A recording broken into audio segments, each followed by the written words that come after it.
selalu mengandalkan Engkau dalam kehidupan kami. Apapun Tuhan yang kami lakukan, biarlah kami selalu mengandalkan Engkau. Tuhan Yesus yang manis, telah kami memuji-muji Engkau ya Tuhan, dan menyembah Engkau di dalam roh dan kebenaran. Dan tibalah kami sebentar Tuhan untuk mendengarkan firman-Mu. Bersabdalah bagi kami ya Tuhan. Biarlah Engkau lawat kami dari bangku depan, tengah sampai ke belakang Tuhan. Semua Engkau lawat Tuhan. Jangan Engkau lalui kami Tuhan, tetapi Engkau lawat kami satu persatu. Baik anak-anak, muda-mudi, orang tua Tuhan, Engkaulah yang melawat kami. Biarlah kami selalu senantiasa mengandalkan Engkau di dalam hidup kami. Ibadah kami ini juga Tuhan, biarlah Tuhan Engkau yang memberkati.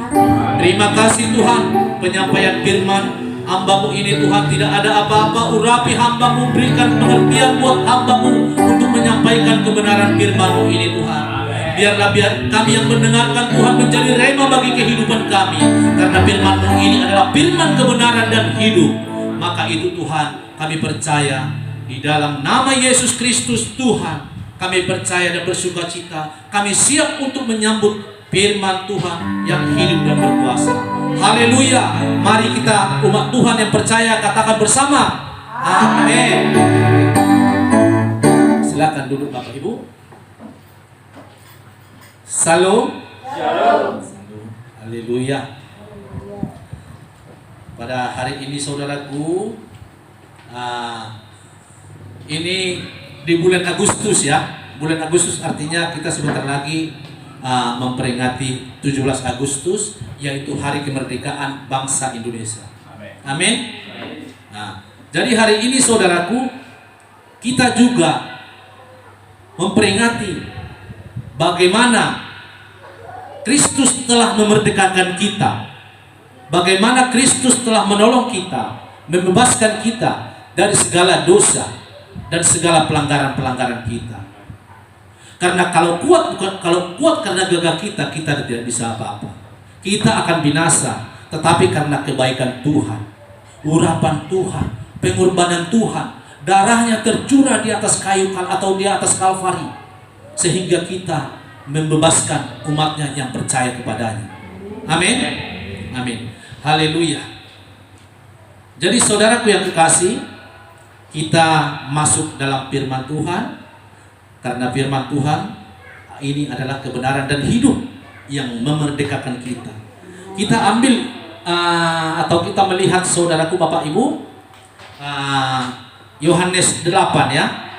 Yohanes 8 ayat 30 sampai 36. Judul berikutnya kebenaran yang memerdekakan.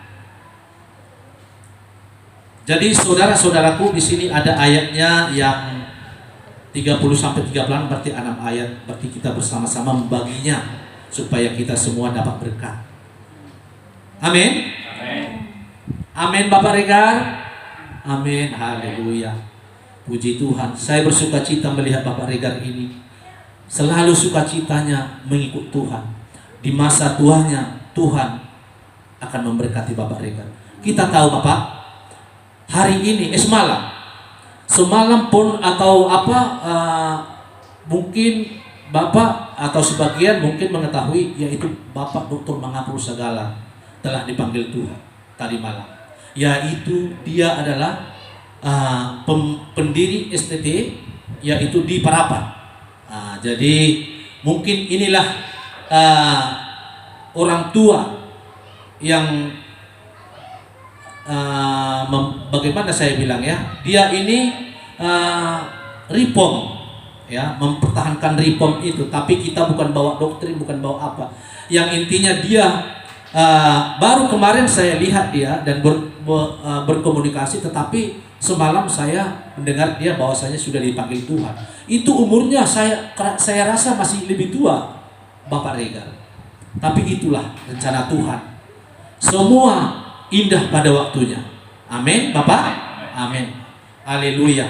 Memang kita sebagai anak-anak Tuhan, kalau masalah umur atau kehidupan kita, bukan kita yang berkuasa, Tuhan yang berkuasa. Karena kita adalah ciptaannya. Maka itu kita biarlah datang selalu memuji dan menyembahnya. Amin. Oke. Di sini sudah ya kita baca ya bersama-sama, gantian saya yang genap, saudara yang ganjil, dan sama-sama kita nanti 36-nya bersama-sama. Oke. Saya akan membaca ayat yang genap. Yohanes 8 ayat 30 sampai 36. Demikian bunyi firman Tuhan. Setelah Yesus mengatakan semuanya itu, banyak orang percaya kepadanya. Maka banyak orang-orang Yahudi yang percaya kepadanya. Jika kamu tetap dalam firman-Ku, kamu benar-benar adalah murid-Ku. Dan kamu akan mengetahui kebenaran, dan kebenaran itu akan memerdekakan kamu. Jawab mereka, kami adalah keturunan Abraham dan tidak pernah menjadi hamba siapapun. Bagaimana engkau dapat berkata kau akan merdeka? Kata Yesus kepada mereka, Aku berkata kepadamu, sesungguhnya setiap orang yang berbuat dosa adalah hamba dosa. Sama-sama. Oke, silakan Mas. Dan hamba tidak tetap tinggal dalam rumah, tetapi akan tetap tinggal dalam rumah. Sama-sama kita 1, 2, 3. Jadi apabila anak itu memerdekakan kamu, kamu pun benar-benar merdeka. Amin. Kita dimerdekakan oleh Yesus Kristus. Karena Yesus Kristus itu adalah kebenaran dan hidup. Karena dialah ada firman Allah yang hidup dan berkuasa yang menciptakan langit dan bumi. Bersama saya dan saudara juga. Karena itu kita sebagai hamba-hamba Tuhan, anak-anak Tuhan, umatnya Tuhan, selalu bersyukur kepada Tuhan. Karena Tuhan telah memerdekakan kita. Amin. Jadi saudaraku yang kekasih, di sini saya berkata, setelah Yesus mengatakan semuanya itu, banyak orang percaya kepadanya. Maka katanya pada orang-orang Yahudi yang percaya kepadanya, jikalau kamu tetap dalam firman-Ku, kamu benar-benar adalah murid-Ku. Yesus Kristus berkata kepada orang-orang atau murid-muridnya, jika kamu tetap dalam firman-Ku, kamu benar adalah murid-murid-Ku, kata Yesus. Tetapi orang-orang Farisi atau orang-orang yang lain yang ada di situ berkata, jawab mereka, ayat 33, kami adalah keturunan Abraham dan tidak pernah menjadi hamba siapapun. Bagaimana engkau dapat berkata kamu akan merdeka? Mereka ini mengandalkan kekuatan pikirannya. Mereka tidak mengetahui, disangkanya atau setiap orang yang berdosa itu tidak hamba dosa. Tetapi Yesus Kristus berkata, setiap orang yang melakukan dosa ialah hamba dosa. Jadi kalau hamba dosa, kalau kita melakukan dosa, berarti kita adalah hamba dosa. Tetapi kalau kita dimerdekakan oleh Kristus, maka kita ada di dalam Kristus. Dan juga Kristus berkata kepada kita, kamu pun benar-benar merdeka. Amin. Haleluya. Inilah yang membawa kita keselamatan itu. Inilah yang memberikan kita surga yang kekal itu. Karena apa dikatakan? Firman-Mu adalah kebenaran. Karena Yesus Kristus berkata, jikalau engkau tetap dalam firman-Ku, kamu benar-benar adalah murid-Ku. Kenapa dikatakan? Karena firman Tuhan itu adalah kebenaran dan hidup.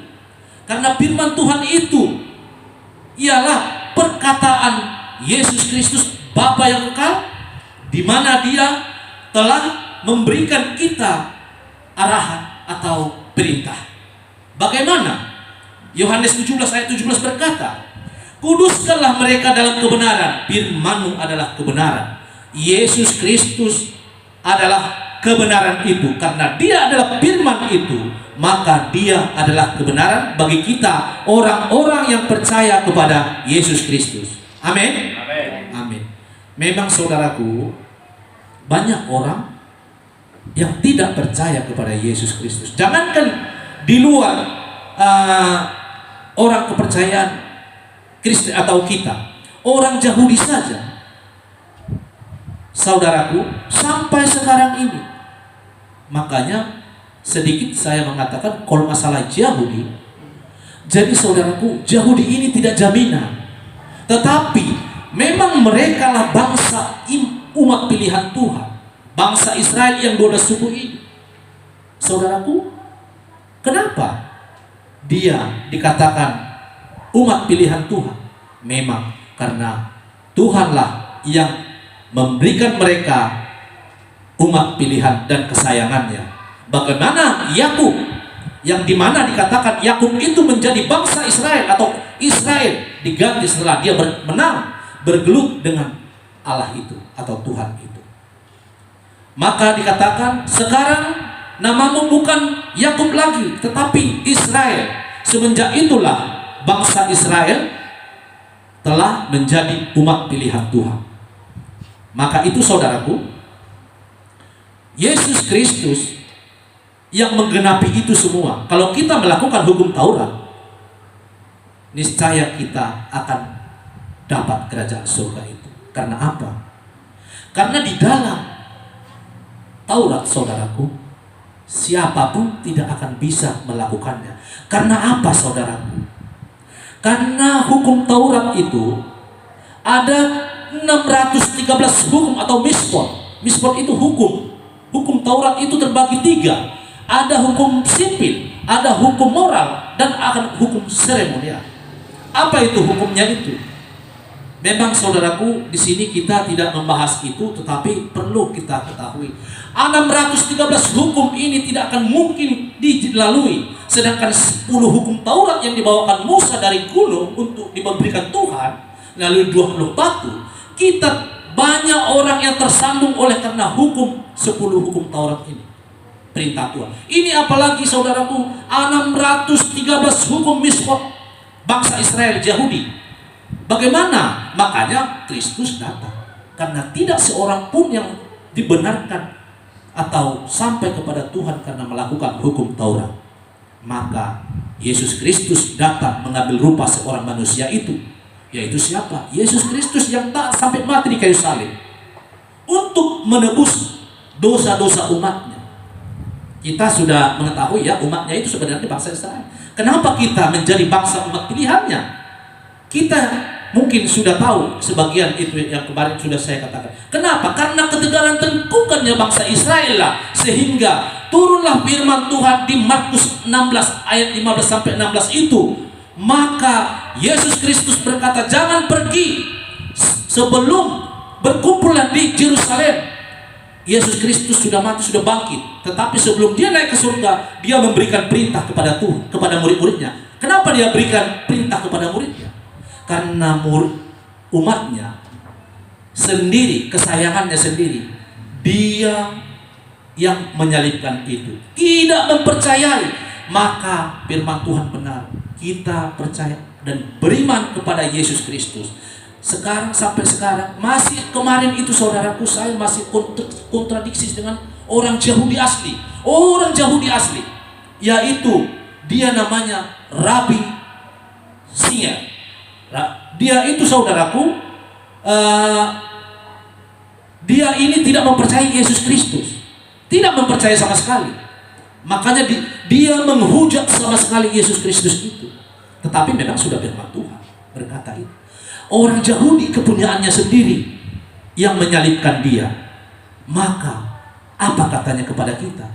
Markus 16 itu ayat 15 sampai 16. Pergilah ke seluruh dunia, beritakanlah firman ke segala makhluk.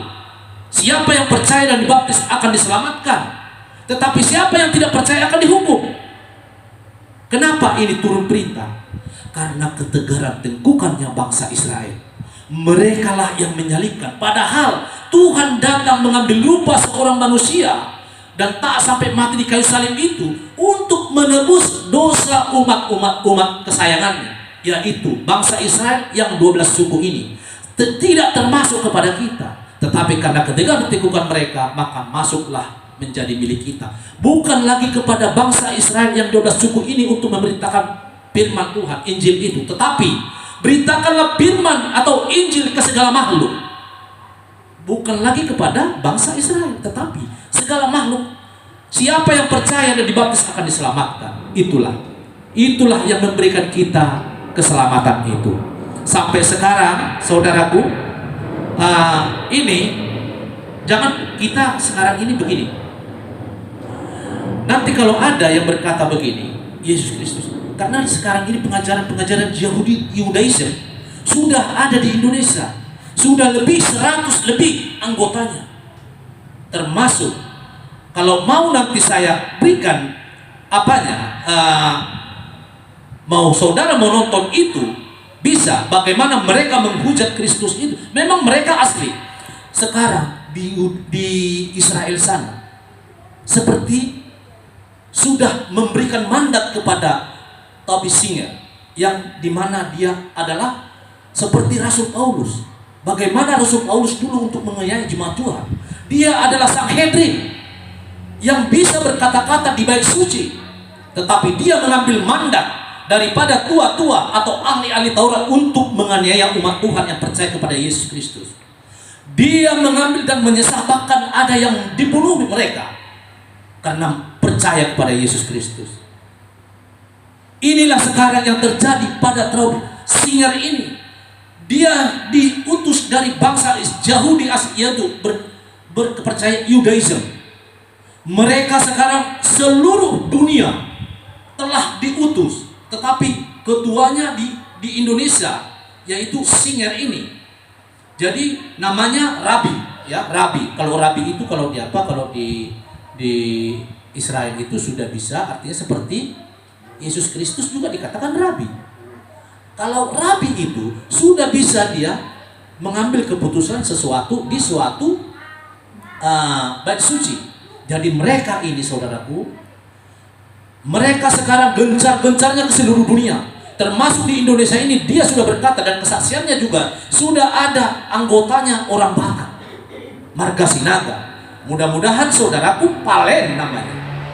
Bertobatlah saudara. Kalau saudara berkata bahwasanya Yesus Kristus bukan Tuhan, Yesus Kristus itu halu, saudara berkata begitu, Tuhan sendiri yang nanti akan berkata-kata kepada saudara. Jadi ini saudaraku, sekarang di medsos ini sekarang lagi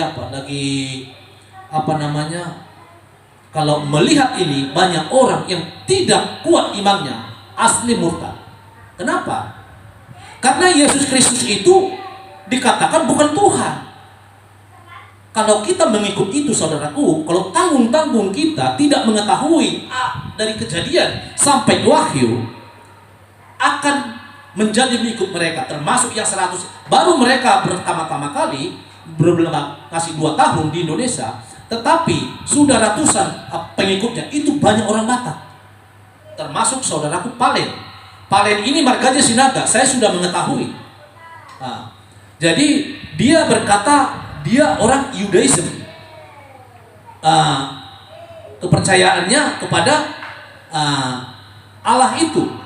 Dia berkata kepada orang-orang, yaitu termasuk orang-orang pendeta, termasuk Mangapul segala ini. Maaf saudaraku, saya mengingat lagi Pak Mangapul ini. Saya terakhir kali kemarin itu melihat masih berargumen mereka ini, karena Mangapul segala ini termasuk, ya, mungkin saudara-saudara tahu Mangapul segala, pendeta Emien, Ersrasoru, dan juga Deki Ngadas.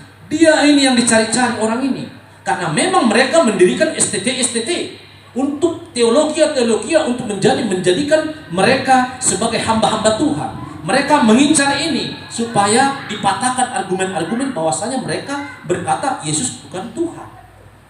Tetapi kita percaya, kalau kita tetap di dalam Tuhan, Tuhan akan memberikan pengertian bagi kita. Amin. Amin. Itulah saudaraku tentang masalah kenapa kita jadi bangsa pilihan Tuhan. Itu tadi di Markus 16 ayat 15 sampai 16. Kalau ada orang yang berkata, kalian kan bukan apa? Kalian kan bukan Israel, kalian kan bukan Yahudi. Memang kami bukan Yahudi, kami bukan Israel, tetapi kami bangsa Israel, umat pilihan di dalam rohani. Bagaimana Tuhan Yesus Kristus memberikan perintah di Markus 16 ayat 15 itu, pergilah ke seluruh dunia, beritakanlah Injil kepada segala makhluk. Inilah yang memberikan kita kepercayaan. Inilah memberikan kita keselamatan itu. Itu saja kalau ada orang yang berkata begitu. Jadi saudaraku, bagaimana Kristus datang ke dunia?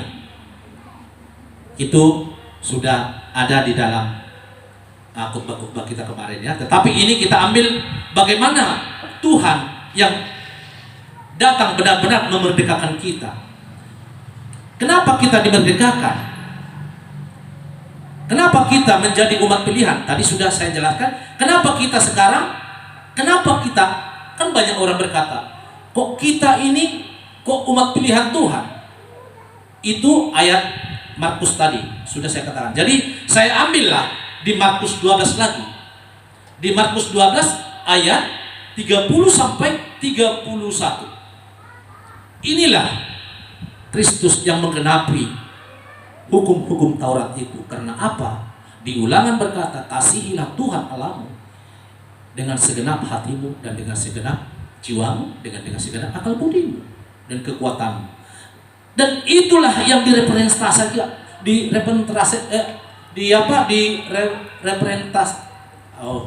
saudaraku ya, diturunkan lah ya. Nanti diturunkan bagaimana Yesus Kristus menggenapi hukum Taurat itu. Inilah yang diberikan Tuhan. Apa diberikannya? Yaitu Markus 12 ayat 31 sampai 30 sampai 31 berkata apa? Kasihilah Tuhan Allahmu dengan segenap hatimu dan dengan segenap jiwamu dan dengan segenap akal budimu dan dengan segenap kekuatan.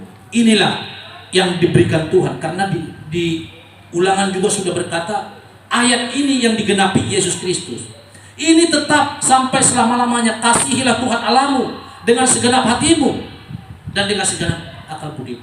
Kenapa? Di mana itu digenapi Yesus Kristus? Yaitu di Yohanes 3 ayat 16. Apa di situ berkata? Karena begitu besar kasih Allah akan dunia ini, sehingga Ia telah mengaruniakan anaknya yang tunggal, supaya setiap orang yang percaya kepadanya tidak binasa, melainkan beroleh hidup yang kekal. Inilah dia kasih itu. Kasih itu yang digenapi Yesus Kristus.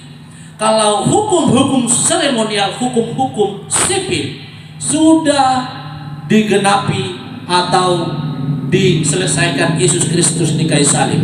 Tetapi kalau kasihilah Tuhan Allahmu Markus ini, itu kekal sampai selama-lamanya. Sampai Tuhan datang, itu juga hukum akan berlaku.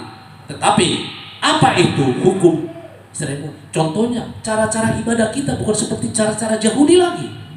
Bagaimana orang-orang Yahudi?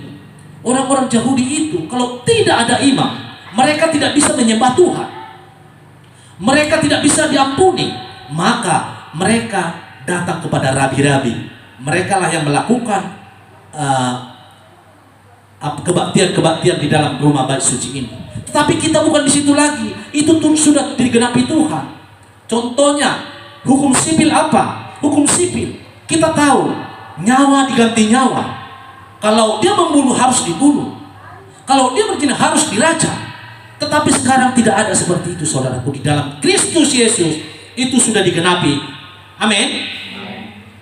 Jadi inilah saudaraku, kita sebagai anak-anak Tuhan yang percaya kepada Yesus Kristus sekarang ini, kita ada di Yohanes 3 ayat 16 tadi.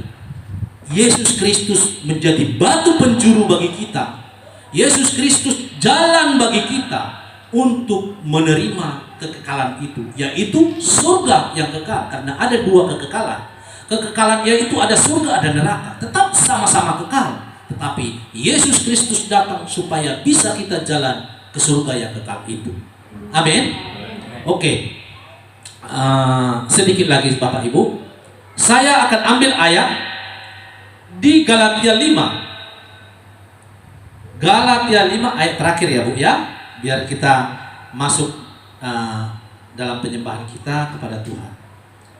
Galatia 5 ayat 13 sampai 14 berkata apa? Dapat Bapak Ibu? Sama-sama kita baca ya. Satu, dua, ya. Saudara-saudara, memang kamu telah dipanggil untuk merdeka, tetapi janganlah kamu menggunakan kemerdekaan itu sebagai kesempatan untuk kehidupan dalam dosa, melainkan layanilah seorang akan yang lain oleh kasih. Amin.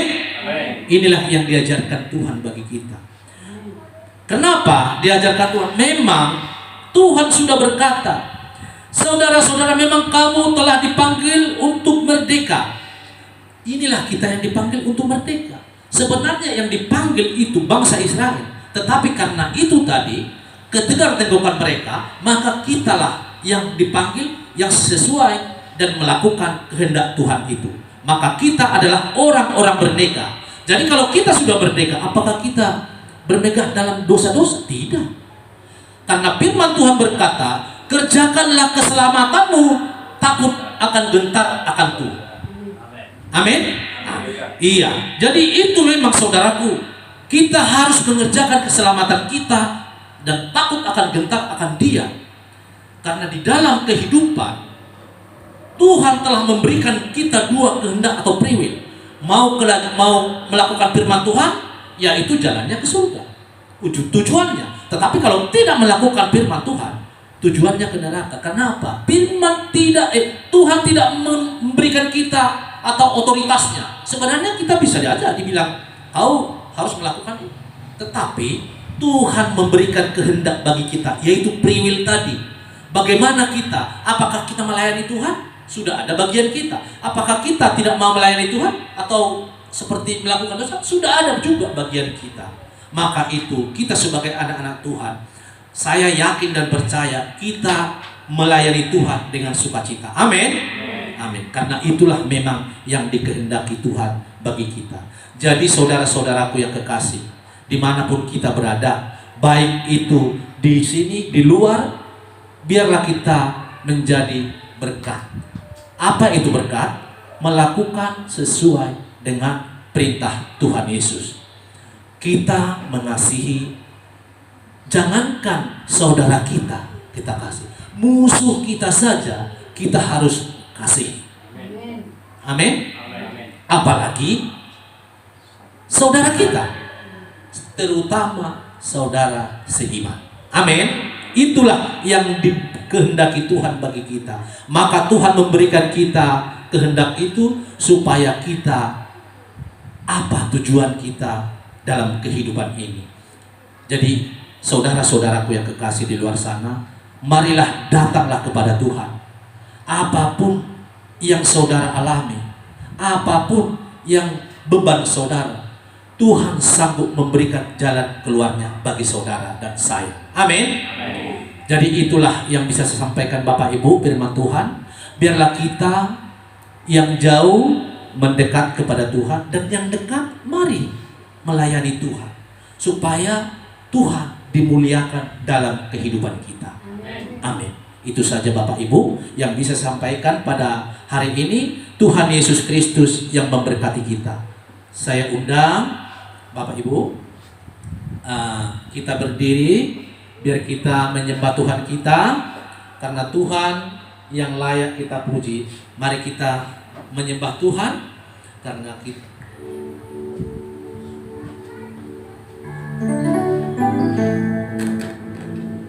Mari kita angkat pujian kita. Aku bersyukur buat kasih-Mu. Haleluya. Memang benar Tuhan, kami bersyukur buat kasih setiamu yang telah Engkau berikan bagi kami. Amin. Tuhan, bukan karena perbuatan kami, bukan karena amal kami, bukan karena jabatan kami, dan bukan karena harta kami Kau selamatkan, tetapi itu oleh karena kasih anugerah-Mu ya Tuhan. Terima kasih Tuhan. Haleluya. Ku bersyukur buat kasih-Mu menyelamatkan hidupku. Oh Yesus, Tuhan dan Raja-Ku. Dengan apa akan ku balas anugerah-Mu yang ajaib. Biarlah hidupku selalu menyenangkan. Ku bersyukur buat kasih-Mu. Ku bersyukur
mencari